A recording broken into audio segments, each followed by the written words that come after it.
Party 100% सीटों पर संगठन को बूथ स्तर तक यदि बनाने में सक्षम हो जाएगी और बूथ स्तर तक बनाने के बाद हम लोग जिलावार संगठन की एक बड़ी बैठकों को आयोजित करने का काम करेंगे।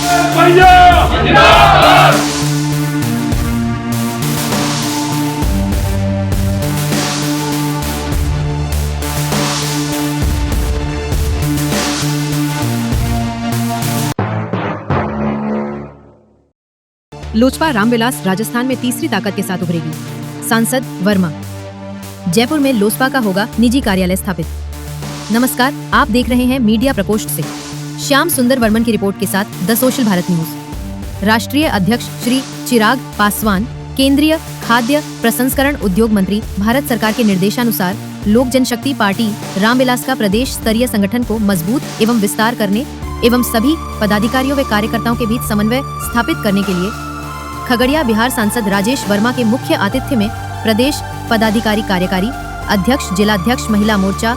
युवा मोर्चा, अल्पसंख्यक प्रकोष्ठ, मीडिया प्रकोष्ठों तथा अन्य प्रकोष्ठों के पदाधिकारियों की बैठक की 15 जून को खासाकोटी सर्कल निकट circuit house MI road Jaipur में आयोजित की गई।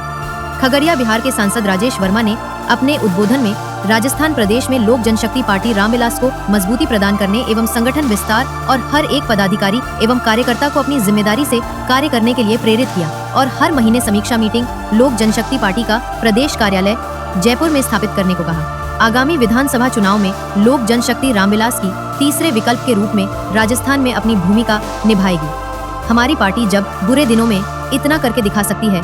हमारे झारखंड में सांसद, बिहार में सांसद, राष्ट्रीय स्तर का दर्जा प्राप्त करने के लिए पार्टी कुछ ही दिनों में काफी अच्छी मजबूती में दिखाई पड़ रही है। इसलिए राजस्थान को भी हम पीछे नहीं रहने देंगे। स्वर्गीय रामविलास पासवान के सपनों को साकार करेंगे एवं पार्टी के राष्ट्रीय अध्यक्ष माननीय चिराग पासवान के निर्देशन में हम सभी मिलकर आपस में समन्वय स्थापित कर पार्टी की लोकप्रियता एवं असीमित जनाधार को मजबूती से आगे बढ़ने का काम करेंगे।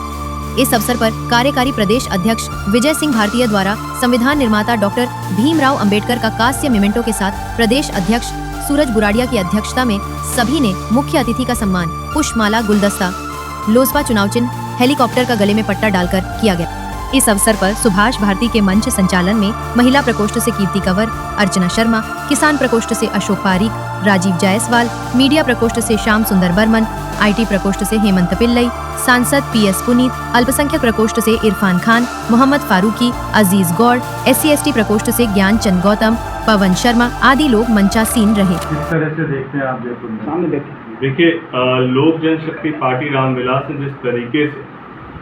विगत लोकसभा चुनाव में 5 की 5 सीटें जीतकर 100% स्ट्राइक रेट कायम करने का काम किया और उसके बाद पार्टी ने झारखंड में विधानसभा चुनाव में NDA घटक दल के साथ 1 सीटें हम लोग को मिली, वहाँ भी 1 सीटें हम लोगों ने जीतने का काम किया, वहाँ भी हमारा 100% परिणाम रहा। उसके बाद पार्टी ने ये निर्णय लिया कि पार्टी के नागालैंड में भी विधायक हैं, पार्टी के झारखंड में भी विधायक हैं, आगामी विधानसभा चुनाव में पार्टी के बिहार में भी एक बड़ी संख्या में विधायक होंगे और ठीक उसी तरीके से अलग अलग प्रदेशों में कमोबेश पार्टी के हमारे विधायक और हमारा संगठन मजबूत हो, उसी दिशा में आज राजस्थान में बतौर पार्टी का एक कार्यकर्ता भी और एक सांसद होने के नाते भी पार्टी संगठन एक लंबे समय से यहाँ बैठक नहीं हुई थी। पार्टी के हमारे प्रदेश अध्यक्ष सूरज जी के साथ हम लोगों ने सभी हमारे 41 जिला अध्यक्षों के साथ और तमाम सीटों को लेकर, विधानसभा सीटों पर लेकर किस तरीके से हर एक सीट पर पार्टी संगठन मजबूत होगा, किस तरीके से हर एक जिला में संगठन मजबूत होगा, इसकी रूपरेखा को निर्धारित करने के उद्देश्य से और संगठन को यहाँ मजबूत करने के उद्देश्य से, ताकि आगामी विधानसभा चुनाव में पार्टी राजस्थान में भी विधानसभा चुनाव लड़ने का काम करेगी। इसके लिए संगठन को मजबूत करने के दिशा में आज हम लोगों ने एक बैठक, पार्टी की बैठक को आयोजित किया था, जिसमें सभी पार्टी के हमारे सम्मानित अध्यक्ष, प्रकोष्ठों के अध्यक्ष, हमारे प्रदेश अध्यक्ष और साथ ही साथ पार्टी के पुराने हमारे संस्थापक के समय से रहे रामविलास पासवान जी, श्रद्धेय रामविलास पासवान जी के समय से रहे पार्टी के पुराने पदाधिकारियों से भी रूबरू होने का मौका मिला। से आज लोक जनशक्ति पार्टी के हमारे करोड़ के मसीहा स्वर्गीय रामविलास पासवान साहब के सपनों को साकार करने के लिए जो गरीब बच्चे दलों की धड़कन थी, आज उनके कार्य को देखते हुए माननीय राष्ट्रीय अध्यक्ष एवं केंद्रीय मंत्री चिराग पासवान के निर्देशानुसार हमारे लोकप्रिय राजेश वर्मा जी जो खगड़िया सांसद है, जो आज राजस्थान की धरती पर आए हैं, ये राजस्थान आपको बुला रही है। ये राजस्थान में जितनी बात कहा हुए लोक जनशक्ति यहाँ से जीत कर जाएगी और एमएलए निकल के जाएंगे। जब तक दिल्ली राजस्थान की ओर नजर नहीं करेगी तब तक संगठन मजबूत नहीं होने वाला है। संगठन मजबूत राजस्थान के कार्यकर्ता करेंगे, मगर आपकी देख रेख होगी, आप बार बार में यहाँ आते रहेंगे तो ये संगठन मजबूत रहेगा। मेरा भी बात दावा है और आपका आशीर्वाद रहेगा तो संगठन में कड़ी से कड़ी लेन लग जाएगी। बशर्ते आपका आवागमन होना चाहिए राजस्थान के अंदर। आपने तो राजस्थान को छोड़ ही दिया। माननीय पासवान साहब तो बार बार में आया करते थे राजस्थान के अंदर, लेकिन कुछ समय से राजस्थान की धरती पर हमारे लोक जनशक्ति पार्टी के मुखिया यहाँ नहीं आ रहे हैं। आज बहुत बड़ी हमारे राजस्थान को खुशी होनी चाहिए जो हमारे लोकप्रिय सांसद राजेश वर्मा जी आए हुए हैं यहाँ, जो आज संगठन में जान भी देंगे और शक्ति भी देंगे और सीट भी निकलेंगे। और सबसे पहले मैं ये कहना चाहता हूँ कि नवंबर अक्टूबर में पार्षद, सरपंच, प्रधान के चुनाव होने जा रहे हैं। आगामी चुनाव में विधानसभा के चुनाव होने जा रहे हैं। मैं आपसे निवेदन करता हूँ कि आप न्याय बना के रखो, आप यहाँ आते रहो और माननीय राष्ट्रीय अध्यक्ष महोदय जी यहाँ की सूचना देते रहो। मैं सभी कार्यकर्ता यहाँ दूर दराज से यहाँ आए हुए हैं, सभी पदाधिकारी आए, मेरी माता, मेरी बहन, सबके लिए बहुत बहुत धन्यवाद। मैं तो यही कहना चाहता हूँ शॉर्ट में, हमारे मंच में तमाम शक्ति बैठी है, ये 1,000 की शक्ति है एक व्यक्ति, मगर ये काम क्यों नहीं कर रहा है? जब तक दिल्ली से कोई यहाँ नहीं आएगा कि बेटे को क्या चाहिए, बाप की छाया, बाप की जब छाया मिलेगी तो बेटा दौड़ा चला जाएगा, यानी कार्यकर्ता दौड़ा चला जाएगा, संगठन मजबूत हो जाएगा। और ज्यादा ना कहते हुए मैं सबसे पहले हमारे एमपी साहब राजेश वर्मा जी से निवेदन करता हूं कि राजस्थान के अंदर एक प्रदेश कार्यालय की घोषणा करें, कैसे भी करें, चाहे कार्यकर्ताओं से इकट्ठा करें, चाहे दिल्ली से करें, चाहे एनडीए की सरकार से करें। जब तक इनको छत नहीं मिलेगी, बैठने को नहीं मिलेगा, तमाम छोटी छोटी पार्टियों पर प्रदेश कार्यालय है, लेकिन हमारी पार्टी को कार्यालय नहीं है। प्रयास रहेगा कि यदि पार्टी 100% सीटों पर संगठन को बूथ स्तर तक यदि बनाने में सक्षम हो जाएगी और बूथ स्तर तक बनाने के बाद हम लोग जिलावार संगठन की एक बड़ी बैठकों को आयोजित करने का काम करेंगे, तब जाकर हम लोग ये तय कर पाएंगे कि पार्टी कितनी सीटों पर चुनाव लड़ेगी। लेकिन पार्टी को इस स्तर पर मजबूत करना है कि सभी 200 सीटों पर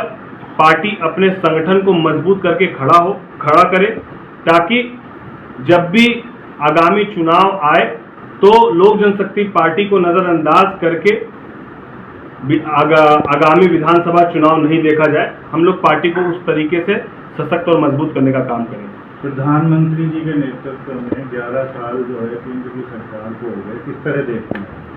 नहीं, बिल्कुल इस 11 सालों में ऐतिहासिक निर्णय हमारे देश के यशस्वी प्रधानमंत्री जी के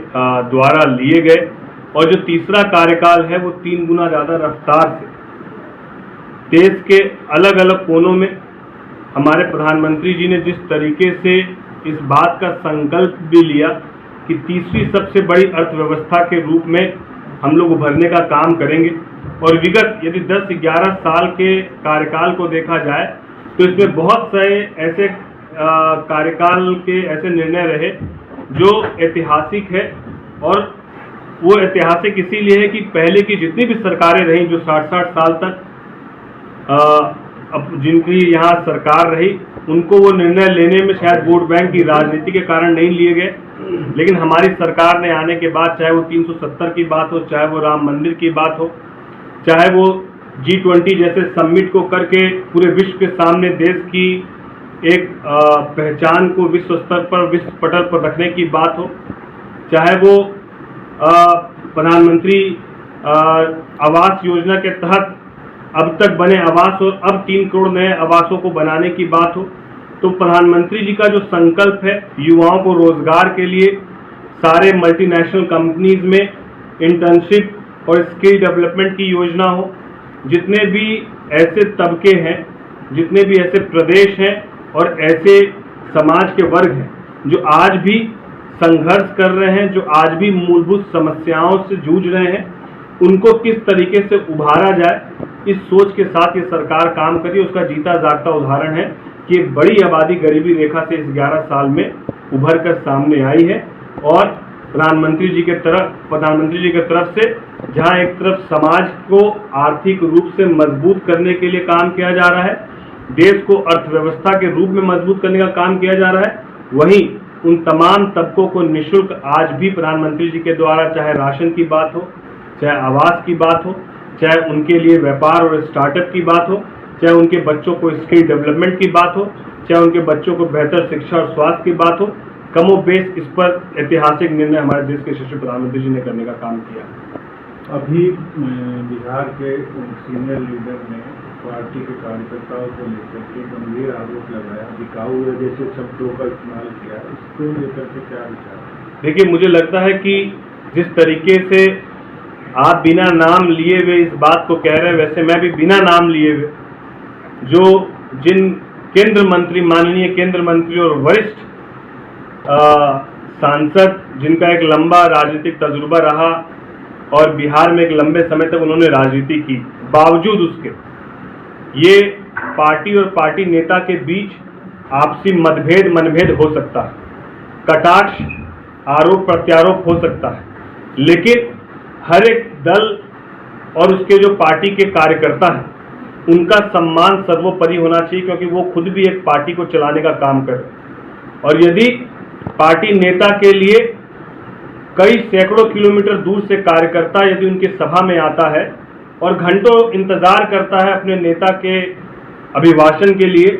और उसके बाद उनके अभिभाषण को सुनकर उत्साहित होकर जब वो वहां से जाता है और उस वक्त किसी दूसरे दल के वरिष्ठ नेता इस बात को कहे कि ये भीड़ पैसे पे बुलाई गई भीड़ है या ये बिकाऊ भीड़ है, तो इसका जवाब उनको उसी समाज के लोग, वो उसी समाज से आते हैं, लेकिन उनके अंदर ये पीड़ा इसीलिए है कि वो पैसा देकर भी वैसी भीड़ नहीं बुला पा रहे हैं जो हमारे नेता चिराग पासवान के नाम पर भीड़ आ रही है और उनके विजन को देखकर भीड़ आ रही है। चाहे आप हमारे बिहार के मोकामा टाल में हमारे नेता की सभाओं को देखें, अभी आरा शाहाबाद के क्षेत्र में जिस तरीके से हमारे नेता के कार्यक्रम हो वो देखें, और आगामी 29 तारीख को हमारे बिहार का सबसे बड़ा हमारे नेता की सभा होने जा रही है जो राजगीर नालंदा में होने जा रही है, भीम संवाद, जहां पर पूरे बिहार के दलित, शोषित, वंचित समाज के लोग एकजुट होकर हुंकार भरने का काम करेंगे। और जिस तरीके से हमारे नेता ने कहा है कि वो आगामी विधानसभा चुनाव लड़ेंगे, ना 2020 में पद का लोभ था, ना हमारे नेता को आज केंद्र मंत्री रहते हुए केंद्र मंत्री के पद का लोभ है। उन्होंने ये तय किया है कि मेरी प्राथमिकता बिहार और बिहार की सेवा करना है, वो बिहार का चुनाव लड़ेंगे और उसका आगाज आगामी 29 तारीख को नालंदा में, राजगीर में होने का काम हो। पार्टी पूरी तरह से एकजुट है एनडीए के साथ?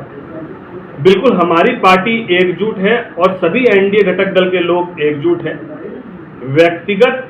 बातें हो सकती है, लेकिन किसी व्यक्तिगत टीका टिप्पणी से पूरे एनडीए पर कोई प्रभाव पड़े ऐसी बात नहीं।